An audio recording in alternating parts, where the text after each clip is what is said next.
ada yang jual. Iki apik iki adegannya. Dipotong adegannya apik. Wah itu tadi thumbnail. Dipaske sik kamerane. Kamburi wis. Bisa on iki. Kenapa kok? Mereka punya keterbatasan. Oh ya, bentar iki kudu dinyane. Iki kalau kudu dilakban bener iki.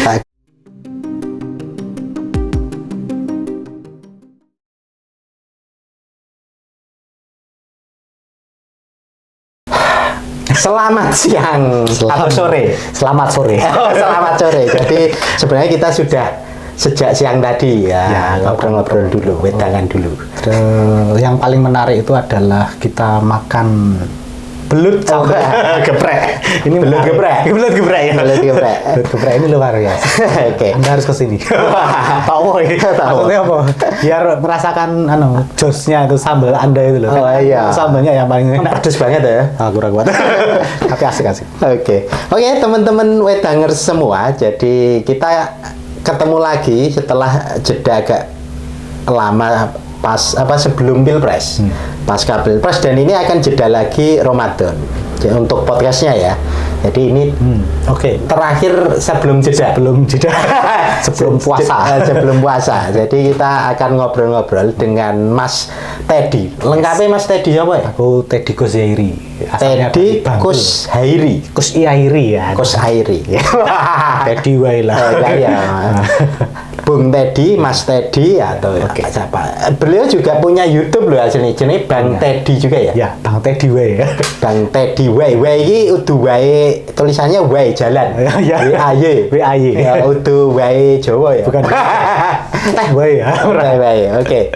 Jadi beliau ini berkecimpung di isu-isu budaya, sastra gitu ya. Ya. Kita sering ketemu di acaranya Mas On, Sastra Bulan Purnama. Bener ya? Yes. Aslinya beliau itu kakak angkatan saya di saya tidak kuat. Yang beliau yang kuat ngangkat. Ngangkat. Jadi beliau senior saya gitu. Tapi kemarin kita malah sering ketemu terakhirnya di luar kampus gitu. Ketemunya sebenarnya di LSM dulu. Dulu sebelum ke seni budaya. Dulu sering ketemu juga waktu di NGO. Yes. Oke, kita mau ngobrol apa ini? Pastinya ngobrol di isu-isu yang sampean geluti dong. Kalau harus cerita ya mungkin cerita dunia saya. Yang kemudian entah terjebak atau tersesat atau mungkin ini pilihannya ya tinggal ini. Akhirnya dipilih dan dilakukan gitu ya. Karena prolog aja. Jadi beliau itu terakhir saya juga baru tahu sebenarnya beliau itu mendapatkan penghargaan di Dinas Kebudayaan Bantul. Penghargaan apa? Saya juga nggak tahu. Jadi nanti kita tanya. Lalu kenapa dikasih penghargaan itu oleh Pemkab Bantul ya? Oleh Pemkab Bantul melalui Dinas Kebudayaan. Dinas Kebudayaan. Jadi memang di isu-isu budaya dan beliau memang sudah berkecimpungnya cukup lama ya? Lama banget. Oke. Saya nggak tahu kapannya. Mari kita korek-korek. Oke. Sekarang dulu sebelum tak tanya soal itu. Nama lengkap sudah. Aslinya mana? Asli lahir di Bantul ya. Memang di Bantul tidak boleh pergi-pergi ya. Memang asli Bantul. Ya, dan tidak boleh pergi dari Bantul. Gitu. Karena pernah pamit dapat panggilan kerja di luar daerah nggak boleh. Di luar Jawa itu nggak boleh. Nggak usah berangkat. Gitu. Di rumah aja. Ya ini makanya tadi aku bilang ini pilihan satu saja mungkin yang saya suka. Kebetulan saya juga suka. Kalau nggak suka mungkin beda ya. Oke. Jadi memang asli Bantul ya. Asli Bantul. Berkecimpungnya jelas di area Jogja dan sekitarnya. Sejauh itu saja. Oke. Nek Bantulnya itu mana? Bantulnya saya di Pajangan, kecamatannya Pajangan, desanya Senangsari. Pajangan. Kalau itu teman-teman pernah tahu Mangir, itu sebelah utaranya Mangir. Kalau tahu Gua Selarong, selatannya Selarong. Kalau tahu LP ke barat. Mentok. Saya tahu LP ya. Tapi pernah ke Bendung Kamijoro yang baru diresmikan oleh saya mungkin belum tahu ya. Itu guanya pernah saya. Guanya pernah ya. Itu pernah lewat. Akhirnya sudah pernah belum masuk adegan di sana gitu. Pernah lewat aja. Oh, daerah situ ya. Sekitar situ. Ayo tidak tengah-tengah banget. Pajangan ya. Pinggir Sungai Progo. Kalau rumah saya tuh sebenarnya agak bahasanya Jawa Bambing ya, itu di dataran agak sedikit ada pegunungan yang tadi pegunungan 1000 terusannya Gua Selarong. Ini baratnya sudah Sungai Progo. Jadi kalau banjir, zaman saya kecil banjir ya habis. Oh, itu memang sejak kecil di situ ya? Tidak beranjak pergi kemana. Pajangan. Pajangan. Itu jadi silakan mampir. Saya itu kalau Pajangan di Bantul itu ya salah satu yang terkenal LP. Kenapa terkenal? Saya juga, aku juga terkenal sama LP mana? Kurang LP sama Gua Selarong. Ya. Itu cerita Pangeran Diponegoro. Ya, betul. Itu kalau nggak salah. Yang dirujuk juga sebagai tahun lahirnya Kabupaten Bantul. Oh gitu ya? Gitu, saya lupa ini, jangan dites ya. Rujukannya itu. Ya, saya kan juga nggak tahu jadi. Nanti dicek aja di Google ya. Oke. Apa relasinya Pangeran Diponegoro dengan asal-usul Bantul? Jadi ada. Oke, kita akan lanjut. Tadi teman-teman yang belum like, comment, and subscribe, monggo like, comment, and subscribe dulu. Ben kita YouTuber. Karena YouTube-nya sampean ini udah 3.000 lebih. Itu. Nah, saya masih 400. Nah, iya, saya malah 450-an. 1.000 aja belum. Memang agak surumit kalau kita bahas-bahas kayak gini. Oh, iya. Tapi bisa jadi juga itu bagian investasi kita. Ngamalnya ya kayak gini ya. Oh, iya. Ngamal jariah. Sharing informasi. Yes, sharing pengalaman, pengetahuan. Yes. Oke, kita akan lanjut. Gimana? Ini soal apa? Sebelum masuk ke kebudayaan kan dulu sampeyan kecil besar di Pajangan dulu. Yeah. Setelah itu SMA mana? SMA-nya di SMA 2 Bantul, masih di Bantul. Oke. Saya tuh keluar Bantul ketika kuliah. Kok dulu milih filsafat? Lah itu persoalannya agak lupa, tapi pilihannya 2 kok dulu. Ya. Saya terus terang itu pilihan, saya lupa yang satu yang kedua mana ya, tapi filsafat dan sosiologi. Mungkin kebalik ya, mungkin pilihan 1 2 itu loh model. Yang mana gitu? Yang mana itu lupa saya. Sama psikologi. Sosiologi. Sosiolog. Oke, sama sosiologi. Tapi kemudian ya masuk filsafat ya diterima aja. Oke. Gitu aja nih. Angkatannya 99. 99. Masuknya ya. Nah, masuknya. Jangan tanya lulus. Repot ini. Gak usah lulus. Pokoknya sudah mengenyam. Pokoknya sudah mendidik. Mendidik diri sendiri. Nah, lah ya, tapi kenapa dulu milih mau entah sosiologi di pikirannya itu apa gitu loh? Kalau bayangan memilih filsafat sama sosiologi ya lebih banyak karena literasi yang tak baca saat itu lebih banyak ke sastra dan ada nilai-nilai filosofinya itu yang apa sih filsafat gitu. Tapi di sisi lain saya juga karena aktif kalau di desa itu Karang Taruna ya. Ya sosial.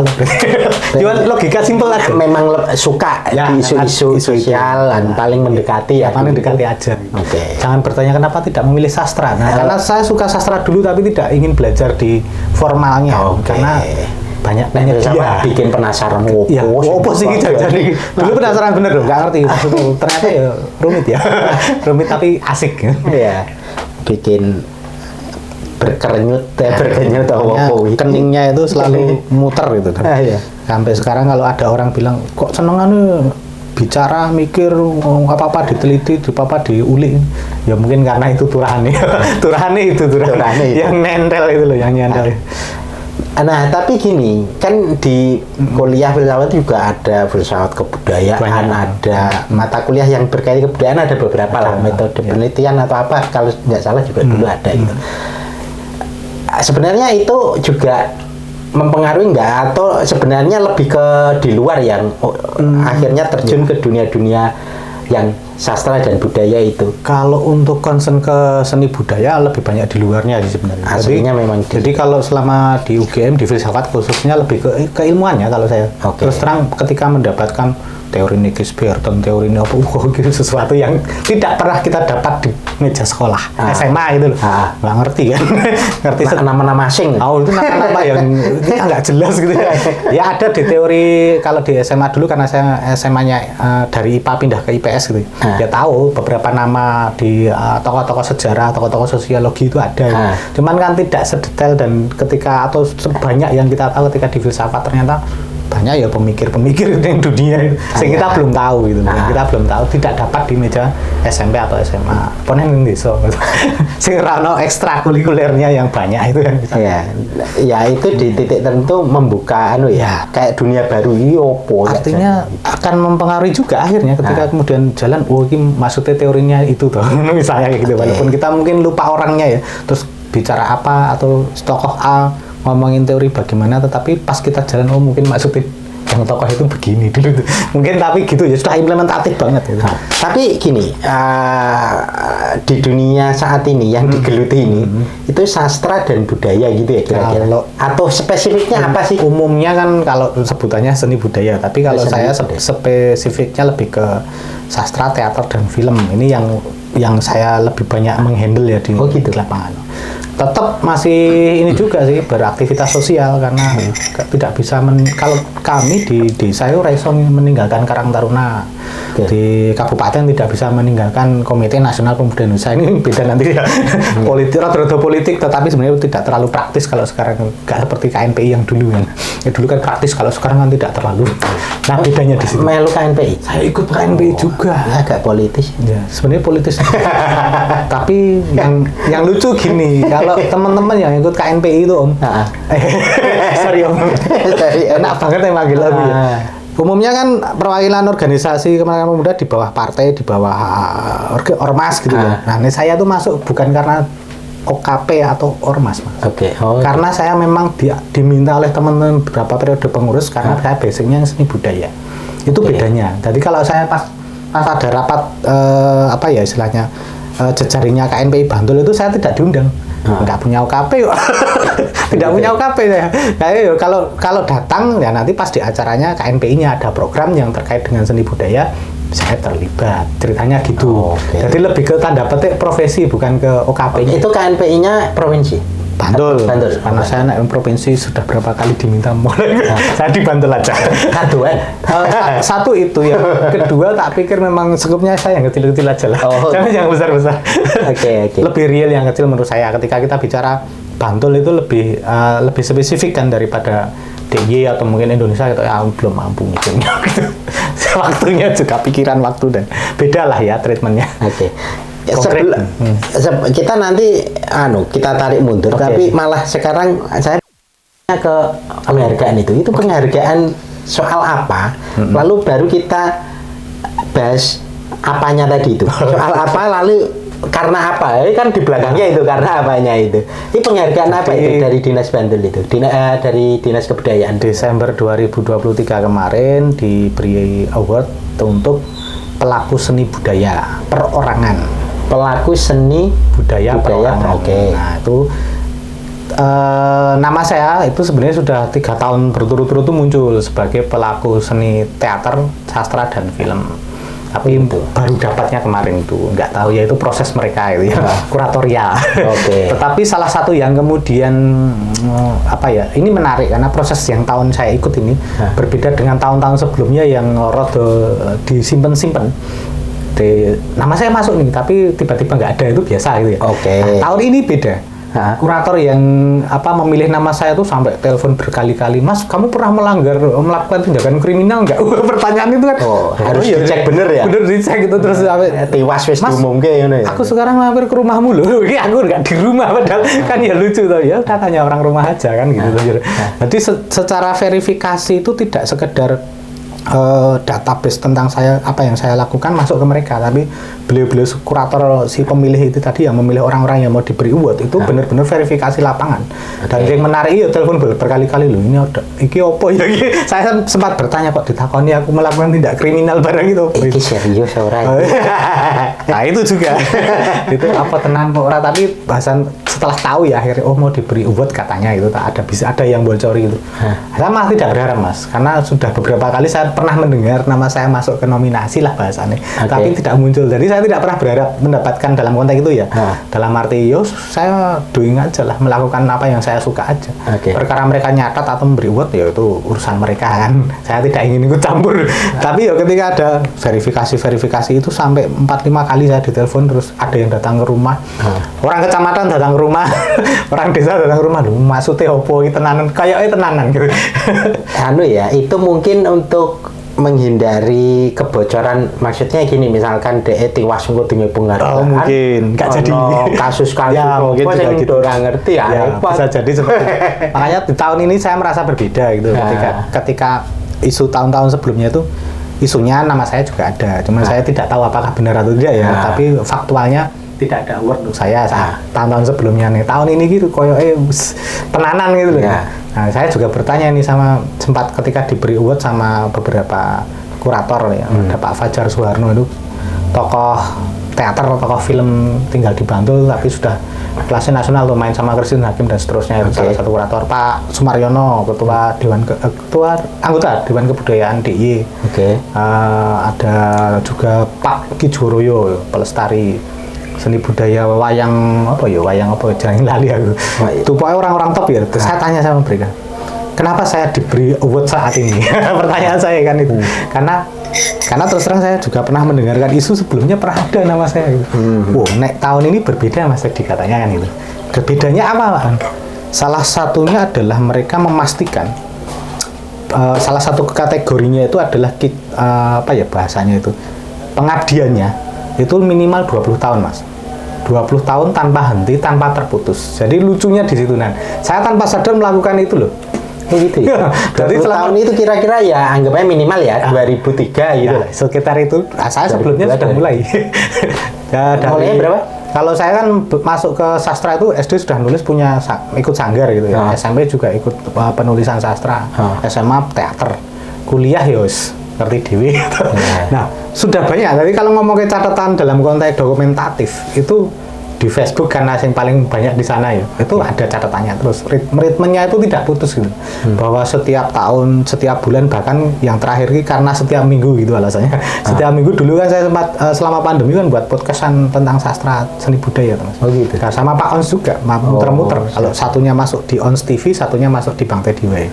Kolaborasinya begitu ya dulu satu titik untuk dua coupling dengan tema yang berbeda misalnya kayak gitu efektivitas kalau gabut mergo pandemi karena pandemi gabut. Nah, itu kayaknya itu yang dicatat oleh kurator ketika bicara salah satunya kontinuitas karena banyak teman itu terjun yang sastra, teater maupun film tuh kayak bahasanya tiba-tiba terlalu insidental.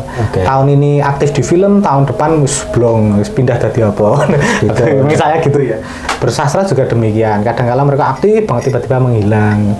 Kamu mau launching buku aktif, begitu selesai bukunya di launching hilang lagi. Itu dianggap tidak konsisten oleh para kurator.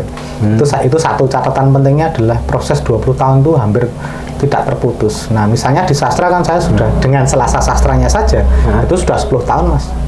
Dan itu setiap bulan pasti ada, dapat dipastikan selama pandemi ben minggu. Bayangkan kan pas dulu kita punya kafe di daerah Gose Bantul itu ya setiap minggu kita ada. Ada acara sastra, malah tak pisah, sastra Indonesia sendiri, sastra Jawa sendiri, terus ada ngaji bareng kebudayaan, terus sama Selasa Sinema, bedah film. Untuk di kampung itu hal yang berbeda ya, karena kan kalau kita kan sudah di kampus itu kayak gitu biasa ya, bedah film sastra, diskusi itu biasa. Kalau di wong kampung itu kan iki opo panganan anyar itu. Nah, efek catatan kedua dari kurator adalah dampaknya yang dihitung itu dampaknya dari misalnya buat kegiatan sastra, teater atau film, dampaknya apa bagi masyarakat atau audien atau sekitarnya. Ini yang akan berbeda juga. Ketika misalnya Selasa Sastra kemudian banyak teman-teman justru baru ya yang tidak mungkin nggak tahu sastra, tapi kemudian bergabung dengan sastra mau belajar sastra, ini yang menarik. Proses inisiasi itu yang menarik. Kemudian yang dicatat oleh para kurator bahwa yang dilakukan itu tidak sekedar untuk kepuasan pribadi, tetapi ada feedbacknya. Ketika kita melaksanakan itu di kafe ini tadi laris lah.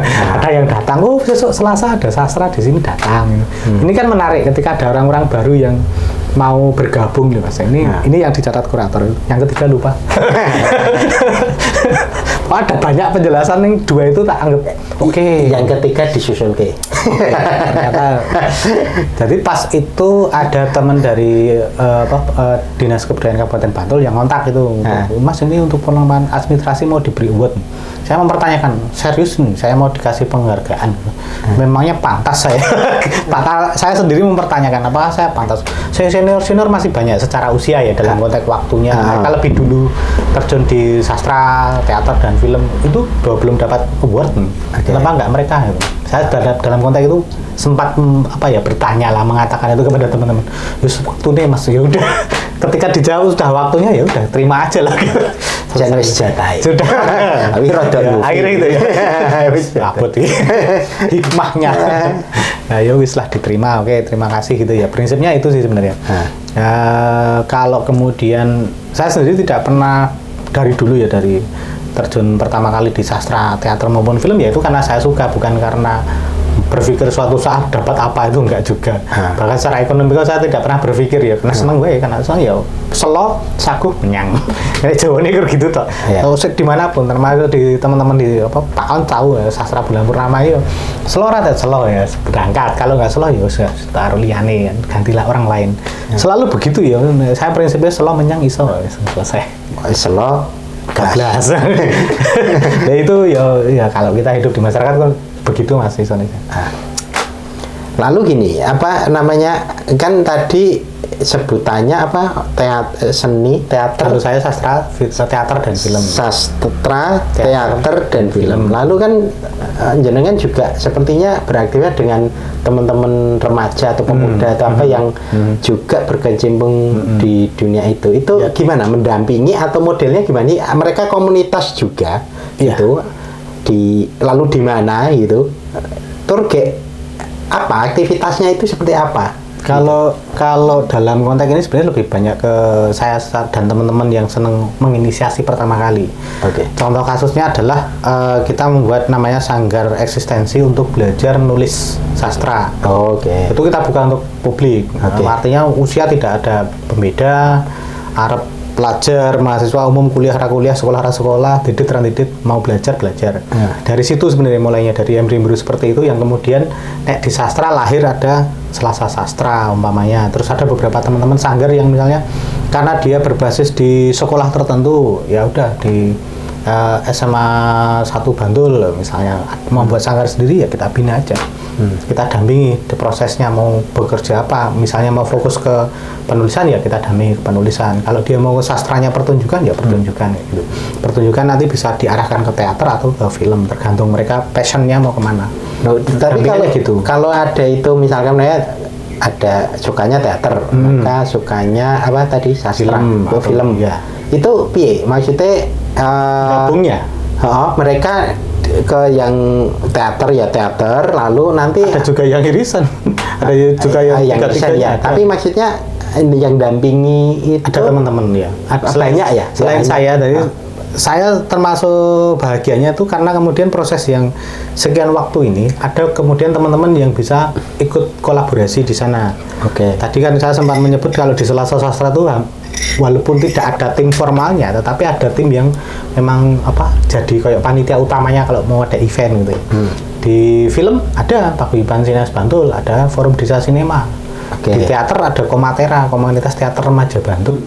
Nah, ada supporting sistemnya itu sudah terbentuk. Dan itu banyak ya. Artinya ketika misalnya di satu waktu ada sekolah atau ada organisasi pemuda sing kepingin mendatangkan untuk belajar teater, sastra, film, saya belum tentu saya. Bisa jadi teman-teman sudah tolong ya. Siapa sing selo, siapa yang sagu ke sana mendampingi. Bahkan ada yang beberapa sekolah minta pendampingan ekstrakurikuler ya biasanya. Ya udah, kamu ngajar di sana, selesai. Tidak harus saya. Tapi mungkin juga sekali dua kali bisa saya harus datang untuk misalnya mereview ya bahasanya. Kira-kira teman-teman yang di sana itu mampu nggak dampingi. Dan seterusnya biasanya sekolah minta itu ya klarifikasi misalnya ada persoalan. Nah sejauh ini komunitasnya mana aja ya untuk yang teman-teman remaja itu tadi yang kelompoknya? Kalau yang sekarang sudah banyak itu kalau di Bantul ya itu ada komunitas sastra Pleret. Itu basicnya mereka adalah teman-teman di SMK Negeri 1 Pleret dan sekitarnya. Terus ada Sanggar Sastra Mangir, itu yang dari SMK 1 Panda dan sekitarnya. Jadi alumnus pun masih bisa terwadai di sana. Jadi kalau dia lulus tidak harus hilang, ada wadahnya. Ada Sanggar Ujuala, itu ini biasanya basicnya memang pelajar yang paling mudah untuk bahasanya edukasi dan mengumpulkan teman-teman pelajar. Ujuala ini juga tidak hanya di sastra Mas, tapi juga di film. Jadi habis mereka nulis sastra, karya sastranya cerpen atau naskahnya itu naskah drama atau teater diangkat ke film itu Uzwala. Jadi dialihwahanakan. Tapi berarti juga membuat karya. Ya, mereka memang kita dorong diproses untuk menuliskan karya, terus kemudian buat karya dalam produk yang baru. Dan misalkan itu teater, apakah dipentaskan atau kalau misalkan film bentuknya apa, lalu apakah dipublish gitu? Ya biasanya kalau yang untuk teater jelas pementasan. Pementasan itu bisa di sekolahnya atau bisa di agenda rutinnya Selasa Sastra. Atau kalau dia mau buat event sendiri, lepas dari Selasa Sastra, lepas dari bisa di sekolahnya bisa. Di luar tiba-tiba event. Kayak film biasanya ada hubungannya sama festival film lomba itu. Melu. Ya itu silahkan diikutkan nggak apa-apa. Itu nggak menang nggak apa-apa, penting berpartisipasi. Yang penting ikut dulu karena prosesnya kan penting. Yang kita tanamkan ke teman-teman di jejaring itu kan, ya jangan selalu berharap bahwa ketika kita membuat A langsung ada hasilnya kan. Tapi bagaimana kita membuat A, B, C dan terusnya nanti akan ada proses catatannya. Nah ini termasuk yang kemudian kalau award tadi saya gunakan mengedukasi teman-teman bahwa kalau kamu melihat saya dapat award itu salah. Jadi kadang-kala anak-anak muda ini kan kepengennya instan. Mereka melihat apa yang saya dapat saat ini awardnya itu. Jadi kan salah kalau kita melihat awardnya. Tapi yang harus dilihat itu kan prosesnya tuh. Kenapa dapat award itu kan karena dihitung minimal 20 tahun. Nah kalau sekarang lagi mulai mereka yang tanya anak-anak muda ini baru mulai di SMP, SMA atau baru kuliah baru mulai terjun, berarti kan masih menunggu 20 tahun lagi yang akan datang kan. Kok iso suwi banget itu kriterianya itu? Saya kira itu juga menarik karena kalau kemudian sekedar apa ya bahasanya, umpama ya award itu diberikan kepada orang-orang yang tanda petik berprestasi karena sering menang lomba, itu tidak menjadi fair atau ketika dengan teman-teman yang sebenarnya dia punya potensi itu tapi memang tidak mau ikut lomba. Umpamanya seperti itu ya. Kalau kebetulan saya ada lomba ya pernah juara, lupa lah. Dulu karya tulis lebih banyak yang ikut juara dan lomba itu menang gitu ya. Tapi kan itu tidak fair ketika diperbandingkan dengan teman-teman yang punya konsistensi, memang dia ngelola sanggar, dia ngelatih di sanggarnya tanpa ikut lomba loh Pak ya. Kan mesake gitu kan. Kalau sekarang ini kan kebanyakan orang melihat award itu basicnya prestasi yang juara lomba loh. Nah ini kan logika yang salah kan sebenarnya. Terlalu instan kalau sekarang menurut saya, sehingga kemudian justru karena award ini saya mencoba memberi pemahaman ke jejaring teman-temanku anak muda. Ya yang penting bagaimana Anda konsisten menjaga ke depan.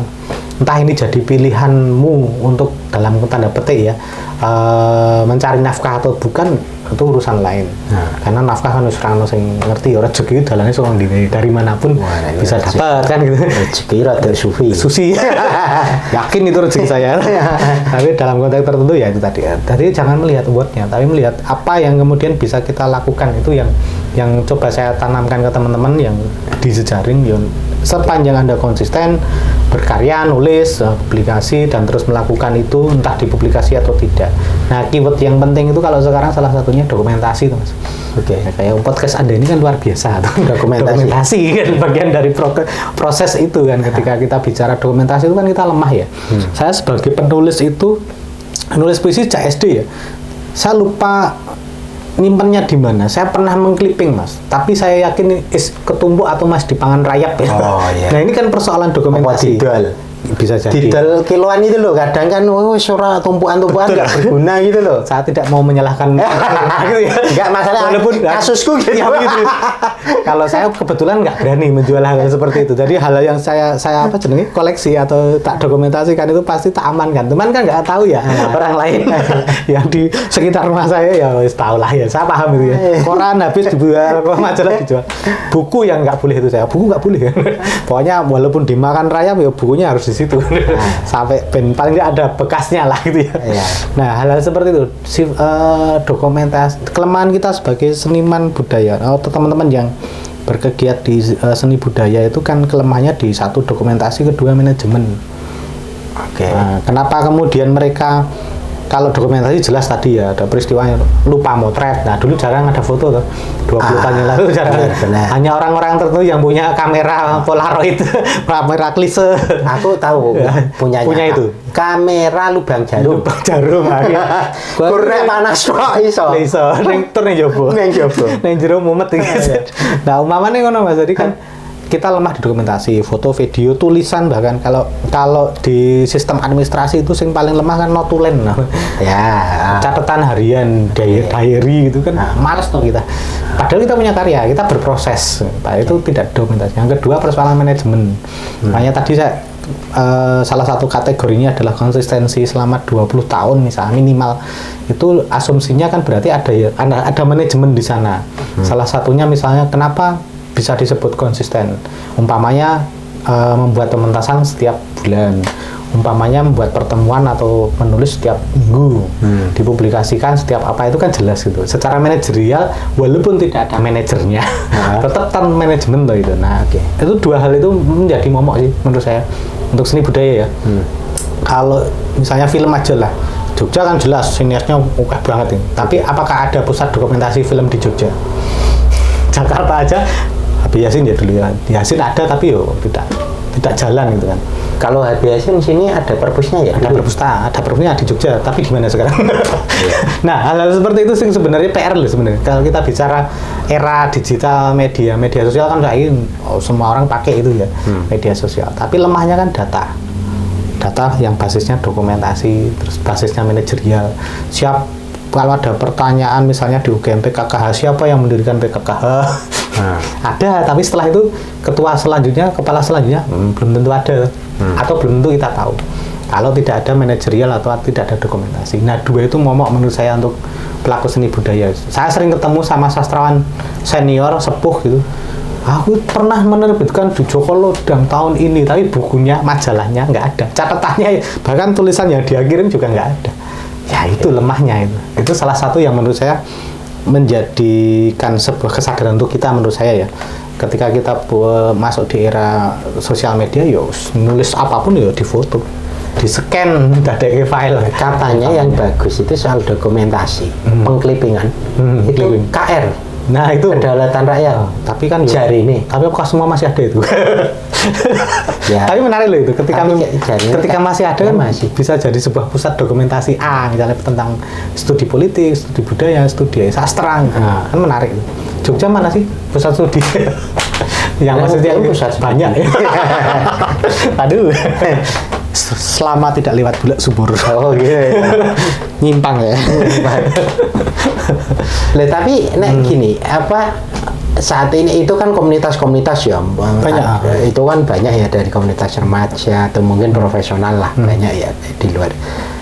Tapi kayak peran pemerintah sendiri, Pemda selain ngasih award itu tadi, ngasih penghargaan, award ya, award itu apa? Maksudnya dia punya apa ya yang membuat orang ini loh, kamu aktif di sini, biar yang 20 tahun itu kan mungkin oke ya, itu bagus ya, tapi butuh award yang dalam hal lain yang kira-kira juga nggak harus nunggu 20 tahun, kira-kira gitu.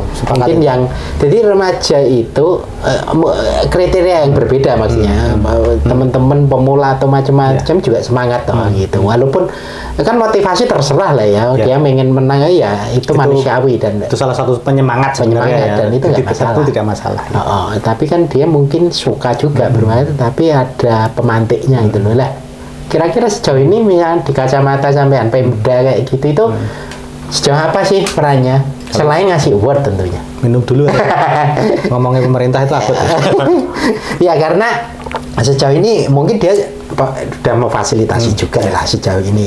Aku nggak tahu sejauh apa, cuma mungkin sudah Jogja misalkan, karena juga keistimewaan isunya kebudayaan itu. Tapi pertama itu apa yang dibahas, kedua sejauh apa yang dibutuhkan teman-teman entah komunitas seni budaya tadi yang mungkin juga belum diakomodir misalkan. Kalau yang belum diakomodir jelas banyak ya. Banyak ya.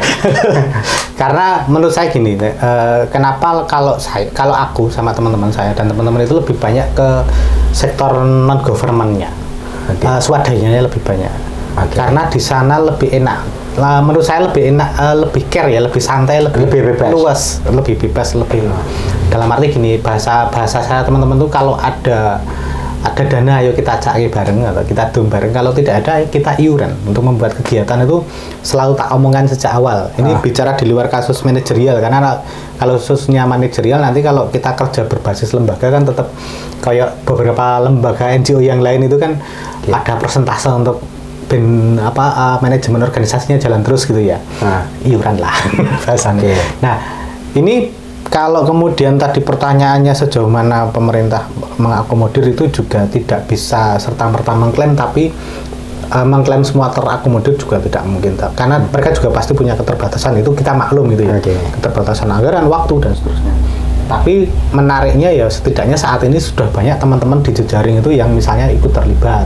Oh, dia punya kepandaian menulis esai budaya, oh beliau nulis esai budaya, oh dia bapak-bapak, mbah-mbah, mas-mas itu pintar nulis keguritan, ikut diterbitkan di majalahnya Dinas Kebudayaan umpamanya. Itu kan ada yang jejaring-jejaring itu mulai terbuka. Dan sudah, saya kira sudah 5 tahun terakhir lah paling enggak itu banyak teman-teman baru yang muncul di programnya pemerintah menurut saya ya. Khususnya Dinas Kebudayaan Bantul kalau saya di Bantul, dan DIY yang saya tahu itu. Umpamanya yang sastra itu, sastra Indonesia sudah 3 tahun terakhir Kundo Kebudayaan DIY itu membuat agenda temu karya sastra. Temu karya sastra itu awal mulanya di hotel, Mas. Eksklusif banget gitu ya. Tapi akhirnya ditarik mundur, komunitas maunya gimana sih? Konsepnya apa? Kayak seminar di hotel atau lebih seneng kayak metode klasikal atau bagaimana, itu pelecehan. Akhirnya ada semacam apa ya? Temu itu ya. Tidak kemudian memaksakan kudu di hotel harus bagaimana, itu enggak. Ini enaknya di sana, sehingga kemudian prosesnya kan bisa melahirkan karya sastra bermutu karpe niatnya gitu. Tapi ya ada beberapa yang bagus menurut saya. PR-nya juga kalau saya lebih ke sisi ini sih, kalau bicara sastra masih banyak PR juga sih terkait dengan, kalau sekarang kan dunia sastra nih Jogja ya rada flat city ya. Tidak ada nama yang cukup populer, tidak ada karya yang cukup populer itu kita wacanakan akhir-akhir ini saya bilangnya.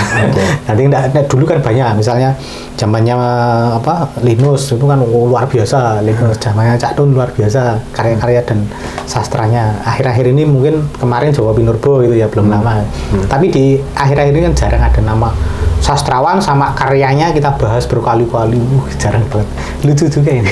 Uji Google ini masuk apa itu? Ya, dia termasuk aktivis dan sastrawan. Aktivis karena hilang.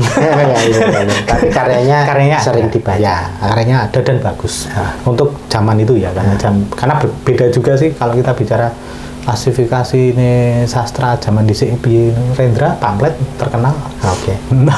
Dukul juga gitu, di Dukul. Iya. Tapi kalau sekarang kan kayaknya sastranya abot. Rada-rada populer di perhatian pemerintah ya. Ya secara umum kalau bicara perhatian pemerintah kepada sektor seni budaya khususnya ya udah lumayan bagus ya. Tadi walaupun yang pas mau Pani Radio, film kan, ya tadi. Tadi kan peran pemerintah itu. Kalau di DIY itu karena ada dana keistimewaan, ada namanya Pani Radio keistimewaan, itu punya program-program yang memang sektornya seni budaya, kebudayaan secara umum ya, ada 7 sektor itu saya lupa.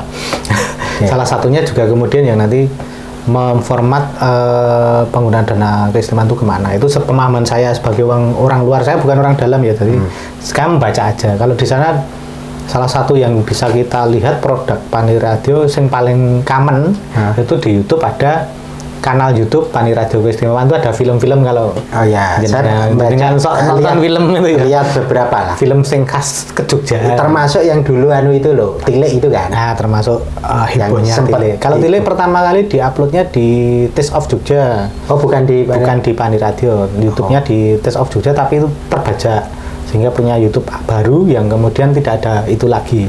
Filenya gitu? Itu itu dibajak, itu Taste of Jogja itu nggak tahu dihack lah ya. Karena sudah dunia modern kok ya. Artinya Dinas Kebudayaan perlu tim IT, Mas. Ya nggak ngerti ini. Sudah ada mungkin sekarang ya. Mungkin sudah ada. Saya belum tahu. Tapi mungkin memang itu salah satu bentuk yang saya pikir memang program-program pemerintah apapun itu tidak hanya di Bantul, Jogja, bahkan seluruh nasional lah itu. Programnya ya bisa diupload di YouTube, di medsos biar, dan program real, bukan program foto atau video yang basicnya nggak ada kan gitu kan. Artinya program real yang memang kemudian menjadi kolaborasi pemerintah dengan masyarakat umpamanya gitu.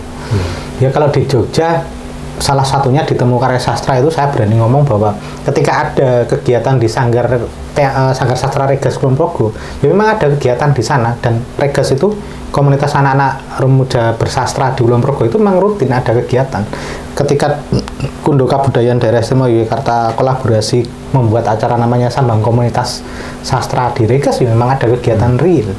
Dan itu juga tidak berhenti di kegiatan itu. Sebelumnya sudah ada perjalanan panjang, Dinas Kebudayaan kolaborasi, setelah itu masih ada kegiatan lagi di sanggarnya, walaupun mungkin juga tidak melulu dapat supporting dari Dinas Kebudayaan DIY, tapi bahwa ada program kolaborasi itu kan menarik. Salah satunya itu ya tadi bahasannya ikut lomba tidak apa-apa, itu pemate aja, pemate itu kan penting. Saya kira semua program pemerintah menurut saya ya Mas, perlu kita sikapi sebagai wadah pemantik saja. Karena sebenarnya yang paling urgent ya sektor swastanya. Ibaratnya kita podcast hari ini itu pemantik. Yang paling penting itu Anda datang ke sini mangan, welut, geprek. Itu penting itu. Itu penting. Kemeringat. Nah, itu penting itu. Kalau podcast ini kan ngomong kosong itu apa dia ngomong kosong ini boleh gitu. Ini pemantik aja. Kita pengen ngobrol, pengen kita mikir, pengen kita melakukan sesuatu. Tapi yang penting kan ini Mas, ngopi gitu. Mangan itu penting Mas. Jenenge mampir wedang. Nah, itu kan podcastnya masa mampir wedang. Lah iya. Ini kita lakukan malam hari ya. Nanti dilihatnya pas puasa. Wah, nah, karena YouTube itu kan kita tidak bisa mengatur waktu penonton atau ya siang itu dianggap godaan apa mosok karo wong ngombe kuat ya. Kuat le poso. Oke. Gitu Mas. Ini ya banyak sih nih kalau saya melihat, meskipun sekali lagi kalau komparasi kebutuhan komunitas atau sanggar dengan atensi pemerintah itu pasti jomplang lah. Itu tak pikir dimanapun, tidak hanya di seni budaya, menurut saya loh ya, di pembangunan fisik, di sektor ekonomi, ya keterlibatan masyarakat dalam programnya pemerintah ya sekian persennya, kecil lah ya. Tapi menurut saya justru bagaimana kita sebagai masyarakat bisa mandiri itu yang paling urgent itu. Nah menurut saya di sana sih keywordnya. Jadi bahasanya sampai saya ya bukan berarti saya wong sing ya faktanya saya tidak menolak ya. Artinya ketika saya memang mampu, waktunya bisa, saya pasti bisa kolaborasi juga dengan program pemerintah sepanjang term and kondisinya masuk gitu ya.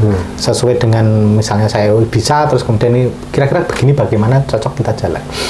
Tapi kalau saya menyikapi itu sebagai pemantik, kalau saya sama teman-teman bicaranya atau bagaimana cara, justru sektor swastanya yang coba kita hidupkan. Kalau umpamanya ada workshop pembuatan film, itu kan berarti programnya pemerintah ya. Ada teman-teman yang ikut di sana, ya setelah itu ya mereka di luar harus buat film.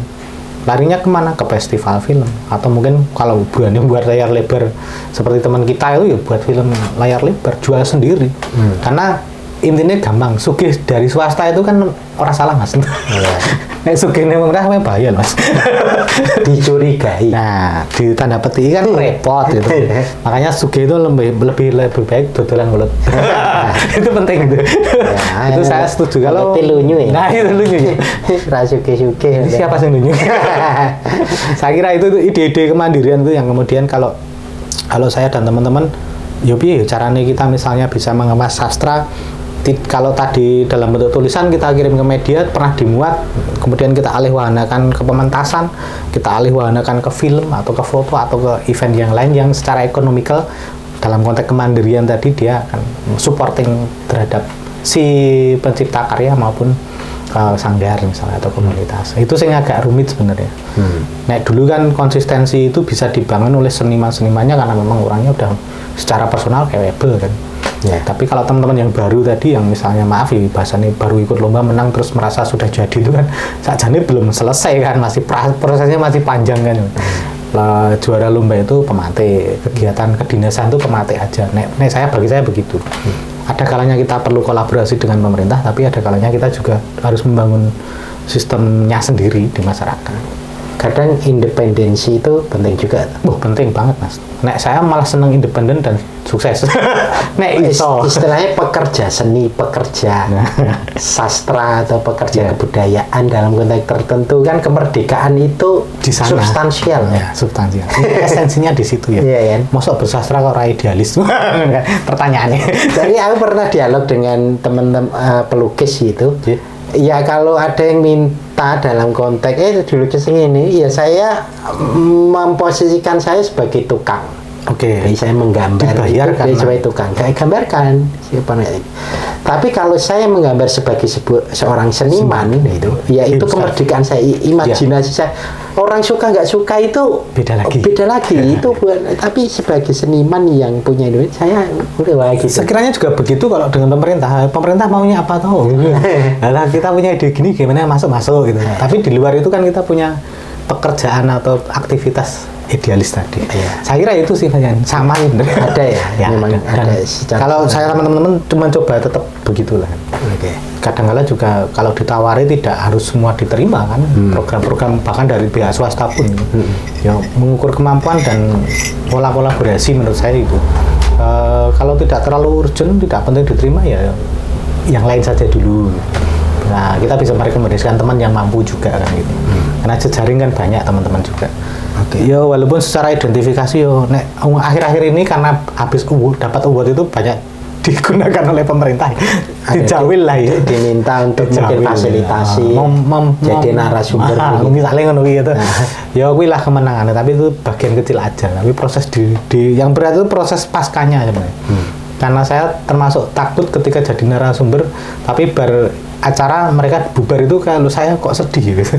Saya kepengennya kalau itu ya setelah ada acara ya teman-teman tetap kumpul tanpa harus ada email-email ini programnya pemerintah maunya. Tapi itu kesadaran membangun kesana kan ya. Jadi bukan aktivitas yang dalam tanda kutip mekanik birokratif gitu. Betul. Tapi memang spirit dari dalam itu ada. Jadi memang apa ya? Semacam ya karena sama girohnya suwe karena kerungu kata-kata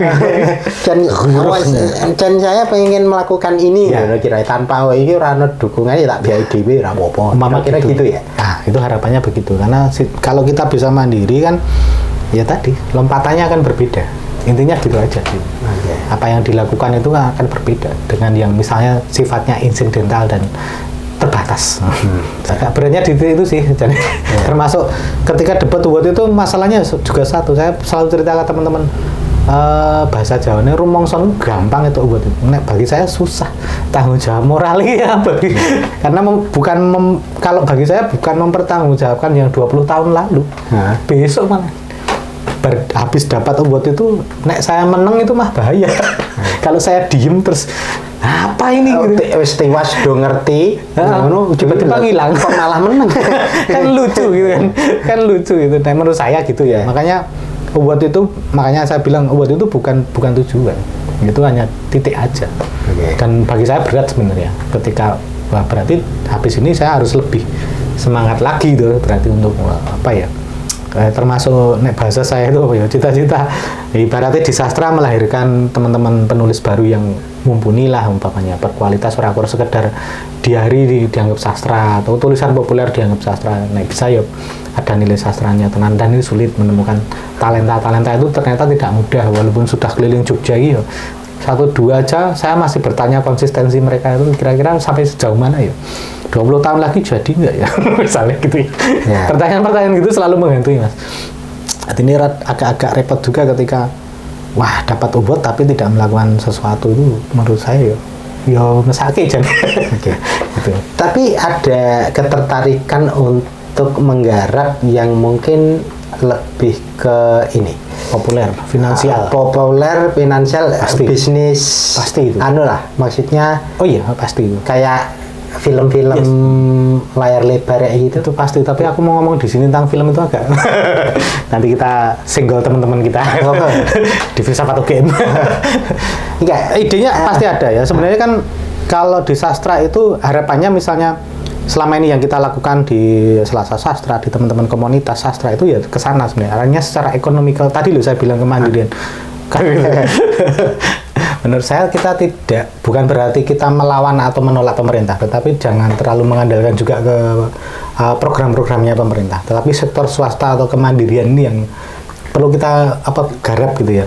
Kalau tadi di awal juga saya sempat menyinggung Kalau ada dananya ya udah kita cari dananya semaksimal mungkin. Kalau ada mau buat event tapi belas nggak ada uangnya. Kalau memang teman-teman punya komitmen ya iuran kan gitu. Selesai. Jadi itu bicara kemandirian. Artinya kontinuitasnya berjalan. Nah mungkin problematikanya tak pikir juga sama ini di seni budaya manapun. Problematikanya adalah persoalan monetisasi. Bagaimana bukan kapitalisasi ya, monetisasi saja lah. Kalau kapitalisasi karena investor, ini nggak ada investornya. Karena kita iuran dewe-dewe, jadi ya kita invest gitu. Tapi bagaimana kemudian membuat misalnya event-event itu yang digarap walaupun kecil itu menghasilkan setidaknya untuk misalnya kita membuat acara bedah buku di kafe. Otomatis kan kafenya juga akan ada yang belanja, meningkatkan value-nya, orang-orang di sana itu bisa share profit umpamanya walaupun sedikit. Bedah buku bisa jualan bukunya? Bisa jualan bukunya juga. Atau mungkin kalau yang ditarik mundur lagi loh, jualan jangan-jangan jualan buku lah, nerbitkan aja belum bisa. Nah, gimana caranya kita bisa secara mandiri menerbitkan? Kalau sekarang kan banyak alternatif, misalnya dalam bentuk PDF saja atau mungkin print on demand atau sekarang banyak alternatif. Tapi bagaimana pemasarannya? Ini yang menarik. Kalau kita studi kasus di luar negeri itu kan saya pernah membaca kalau nggak salah di majalah. Di luar negeri itu ada warung yang hanya ngopeni atau melayani warga sekitarnya. Umpamanya warung Anda ini, warung halaman ini, ngopeni hanya di sekitaran mana dusunnya ini lupa. Di Karanggayam itu orang-orang yang makan di sini. Sudah ngopeni itu aja bisa hidup. Nah ini di Bantul itu ada mas penulis senior namanya Bu Ardini Pangastuti, contohnya ini yang tak buat story hari ini. Nanti akan dibaca. Di beliau itu cuman punya komitmen kecil dengan hidupnya. Itu ada dua orang, Bu Ardini Pangastuti sama Bu Margaret Widi Pratiwi. Dua beliau itu menurut saya patut kita jadikan contoh karena dia punya komitmen terhadap diri sendiri untuk menerbitkan setiap tahun minimal 2-3 buku. 2-3 buku jualnya di setahun. 2-3 judul buku, entah itu kumpulan cerkan bahasa Jawa atau novel. Nah, itu juga dijualnya memang di sekitar jejaring, melayani jejaring pandemennya, pencintanya itu. Tapi faktanya ya luar biasa. Umpamanya bukunya Budini itu bisa satu buku laku 300 eksemplar itu kan bagus ya. Untuk selling penjualan sendiri loh, ini bukan lewat manajemen mayor ya istilahnya. Itu kan menarik karena kemudian dia punya komitmen untuk membangun pasar baru, melayani klien sastra umpamanya kayak gitu. Kalau tadi Mas Sugeng sempat bertanya apakah akan ada pementasan, tak pikir sekarang untuk event-event pementasan sastra, teater maupun untuk diskusi film itu banyak tempat di kafe, di kamu, dan itu bisa menimbulkan efek ekonomikal juga kalau kita kelola dengan apik ya, dengan bagus gitu. Kalau pertanyaannya jenengan mau terpikir nggak mas, saya dan kawan-kawan untuk membuat film layar lebar jelas loh mas. Neng iki wedine nek kapitalisasi kan investor. Takutnya dhewe abot. Biaya yo ora mlaku. Kalau di sastra sama di teater barangkali masih memungkinkan kita biayai sendiri. Selain kecil-kecilan mampu lah. Untuk circle kecil terus kita bisa aja, yang penting ora tombok. Tapi nek film kan ya eman-eman tuh kalau tidak des sekalian. Nah, kalau teater itu kan beberapa ya yang dipentaskan di mana? Bentara Budaya. Di mana? Taman Budaya. Taman Budaya. Kalau Bentara sekarang ada ya, masih ada ya Kompas. Ya TBY. Itu kan kadang ya rame juga. Lalu di luar juga ada eventnya yang jualan apa? Laku itu ya. Nah, itu sebenarnya asik juga. Efeknya itu ya. Jadi ini Mas, PR saya menjadi berat ketika dapat awards. Pertama jelas saya bersyukur, bangga dan terima kasih ya kepada pemberi award pemerintah Kabupaten Bantul untuk kategori seni budaya pelaku perorangan.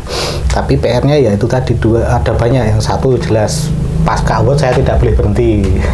Itu yang kedua meningkatkan value-nya bahwa kemudian ya tidak sekedar begitu dong, sudah terima award sebelum dan sudahnya kan harus ada peningkatan. Meningkatkan yang paling berat ya meningkatkan yang ketiga sisi kemandirian secara ekonomikal. Karena kita ya itu tetap PR beratnya di situ. Secara kemandirian ini ya artinya kita bukan tidak boleh, tapi ya jangan terlalu berharap. Tapi artinya kita tetap ada kalanya kita kolaborasi dengan program pemerintah mungkin, tetapi juga kita harus secara mandiri swadaya jalan dan bisa menghidupi. Itu yang PR-nya, 3 hal itu. Tapi kalau yang ketiga ini soal ekonomi pendekatan itu sejauh ini yang bisa dilakukan teman-teman dan mungkin juga Mas Teddy sendiri agar ya kan tetap kerja kebudayaan seni dan itu selain seneng juga mungkin feedback ekonomi itu. Nah sejauh ini piye pendekatan itu sejauh ini apa Mas? Yang paling menarik itu ketika kita sudah berproses untuk sastra ya khususnya, karena sudah 10 tahun berjalan, terus Paguyuban Sinesbanto sudah 5 tahunan berjalan. Sebelumnya sudah ada sebenarnya treatmentnya. Ini saya sebut nama kelompok itu tadi yang secara faktual de facto di jurinya ada itu. Tapi sebenarnya basic-basicnya ada. Itu justru sekarang permintaan umpamanya dari kafe-kafe itu malah banyak. Umpamanya besok kalau ada Selasa-Selasa di kafe saya ya Mas. Artinya kemudian kolaborasi itu yang kita bangun. Kan lebih menarik lagi ketika tidak hanya di satu kafe tapi muter. Sehingga kemudian harapannya pasca ada kegiatan sastra. Itu diskusi atau pementasan atau apa? Ada diskusi, ada pementasan. Kadang-kala kita campur untuk Selasa Sastra itu. Kadang ada pemutaran film juga. Siap. Nah, sebenarnya event-event ini kan bisa kita kolaborasikan dengan pihak-pihak sektor swasta yang sudah jalan tuh sebenarnya. Secara konteks itu sebenarnya. Umpamanya kalau paling simpel itu nonton bola bareng itu kan jelas tuh. Neng kafe mana? Contohnya konkret itu kita implementasikan di seni budaya kan bisa. Sebenarnya gitu ya. Kan juga ono semacam kontribusi dari penonton misalkan. Salah satunya. Ini ada loh 10.000 tiket masuk istilah bahasane. Saiki angel ya. Tapi paketnya gini 10.000 dapat makan minum ya. Jadi otomatis event organizer. Kalau butuh event organizer lebih pandai. Aku urung pernah. Tapi ide itu menarik. Karena kami belum sampai ke sejauh itu ya. Tapi selama ini memang komitmen berjejaringnya ya istilahnya bahasanya Anda bisa apa, saya bisa apa, kita kolaborasikan, yang penting menguntungkan dan jalan dengan baik tanpa tobok. Jadi itu sih. Tapi kalau mau di manajemen dengan cara itu, tak pikir ya bagus juga. Nanti teman-teman bisa ikut itu karena itu juga menarik gitu kan. Dan itu juga banyak dipakai dan nggak masalah gitu. Iya, nobar itu membayar kan gitu. Sama kalau kita mau mencoba memberi harga itu bisa aja. Mungkin itu juga salah satu alternatif Mas. Tapi kalau kami sampai detik ini masih berjalan di sisi itu tadi, sharing profitnya lebih ke saling tahu sama tahu, tenggang rasa sama dengan tempat yang sama tempat, sama teman-teman kadang juga. Yang menarik lagi bahasanya sumbangan sukarelanya itu tanpa diminta pun kadang sudah aku nyumbang kacang aku nyumbang minum itu sudah ada ya banyak ya, ada yang jalan ya. Dan juga di event tertentu soalnya pokoknya aku di semua ini cakno umpamanya gitu ya. Ini karena sudah proses sekian tahun sih sebenarnya. Dulu awalnya juga tetap loro-lopo tapi sekarang sudah lumayan lah ya. Bebannya tidak ditanggung personal. Terus ono jenenge. Wis duwe jeneng mungkin salah satunya itu efek feedback ya, efeknya itu ya juga. Ya itu Mas, berarti ini ya agak senangnya kalau yang sekarang ya sudah ada kolaborasinya makin terbuka lah. Gitu. Selain kolaborasi ini kan sebenarnya maksudnya bisa menjadi pendekatan orang sebagai pemantik itu loh. Ini pendekatannya tidak hanya kamu hobi loh, tapi bisa didekati dengan perspektif yang lain, unsur ekonomi. Sesi akhir. Apa sesi akhir? Yang terakhir nyambung tadi apa? Yang kelewat ora itu? Kalau yang kelewat banyak. Yang lupa juga banyak. Karena kita udah 2 atau 3 kali kameranya mau jatuh. Ini karena kita partikelir ya. Partikelir. Aparatur plus host plus narasumber. Wah, tobat. Partikelir ya ini itu. Tapi menarik ya, mungkin lebih ke sisi ini. Ke depan semoga nanti juga bisa kolaborasi ya dengan Warung Halaman. Ini YouTube-nya Warung Halaman ya Bu? Iya, Warung Halaman. Misalnya nanti ada kolaborasi, lebih banyak menyebarkan kolaborasi event aja sih Mas. Karena kalau kita bicara Arab Dewi itu nggak mungkin, sendiri itu nggak mungkin. Tetap sekarang dunianya dunia kolaborasi, khususnya digital media ini, media sosial. Saya kira itu sih, mencoba nggawa sastra, teater, kalau film ke dunianya yang. Tapi ini selain YouTube-nya Bang Teddy Way itu ono semacam lembaga atau komunitas atau apa yang maksudnya menjadi wadah resmi itu ada nggak? Kalau secara itu nggak ada ya. Memang lebih ke komunitas-komunitas. Biarkan mereka gitu bergulir dengan idenya sendiri-sendiri dan kecimpung sendiri-sendiri. Karena kemudian diurut, ditali, diikat masak gitu. Kebebasannya kolaborasinya terkungkung. Aja. Yang penting kita pas bicaranya keywordnya kolaborasi tadi. Ayo Mas, berarti ayo. Gitu aja tuh. Dan sama-sama menghargai itu. Secara aktivitas juga teman-teman ada juga itu. Ada, dan itu banyak. Tergantung nanti jenengan mau kolaborasi dengan kelompok yang mana, ayo. Gitu sih. Umpamanya gitu. Oke, ini kita sesi akhir dari sekian shoot yang terhenti. Wajib hukumnya. Terakhir Mas, sebagai closing statement soal isu-isu seni, teater, budaya, atau apalagi tadi sebutannya. Itu apa? Mungkin apa sih yang masih menjadi problem dan mungkin ini menjadi PR besar dan masih perlu digarap lah, perlu diperjuangkan. Kira-kira itu. Tidak hanya di Bantul ya, mungkin aja Bantul, Jogja, mungkin juga nasional. Kalau aku bicara seni dan budaya secara umum kan itu terlalu luas keilmuannya. Kalau saya akan spesifik ke sastra, teater, dan film, bukan hanya, kembali lagi, bukan hanya di Bantul atau di nasional, bahkan kalau kita bicaranya sebenarnya harusnya sudah mulai berpikir global ya, internasional. Artinya ketika bicara kita sekarang secara tren film tadi, karena ditanya cita-cita ya pengen buat film layar lebar, tapi kita masih ancang-ancang saja lah ya. Semoga nanti terwujud gitu. Intinya gitu, kita dengan semangat, pokoknya sebenarnya suatu saat itu akan terwujud. Barangkali lebih ke sisi, kalau kita anggap persaingan juga tidak persaingan, tapi bahwa kita harus berpikir dan melakukan sesuatu yang kompetitif, itu kan hal yang wajib untuk meningkatkan value di tempat kita secara ekonomikal maupun secara kualitas konten. Umpamanya gini, kalau kita bicara film, dulu kita diserang nonton film Hollywood, film Cina, terus sekarang film Korea, sebentar lagi film Thailand, film India dulu pernah juga, karena Jepang penguasanya masih itu, Thailand, Filipina, wah banyak. Nah, kita kan belum sampai di tataran membicarakan film kita di kancah internasional, itu kayaknya belum ya, itu mungkin cita-cita bareng sih menurut saya. Nah, menurut saya salah satunya film ini bisa menjadi brand ambassador-nya Indonesia umpamanya di mata dunia terkait dengan seni budayanya. Dengan film, melalui film khususnya, kan lebih enak tuh membawanya ke Amerika, Eropa, nah itu ya lebih enak pakai film tuh, daripada kita langsung beli satu tiket pesawat berombongan ke sana, kan mending filmnya sampai sana uangnya masuk ke kita.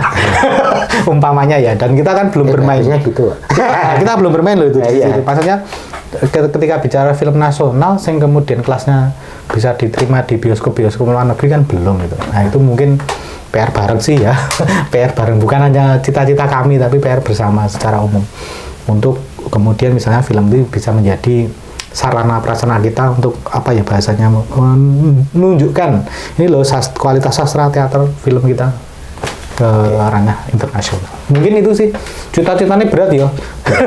Untuk level tapi cita-cita tinggi boleh ya? Boleh, memang harus tinggi kan? Kalau cita-cita harus tinggi, rapopo tiba. Sekarang ini sore. Tapi istilah ya, apa yang dilakukan Mas Teddy juga ngopeni komunitas-komunitas di level itu.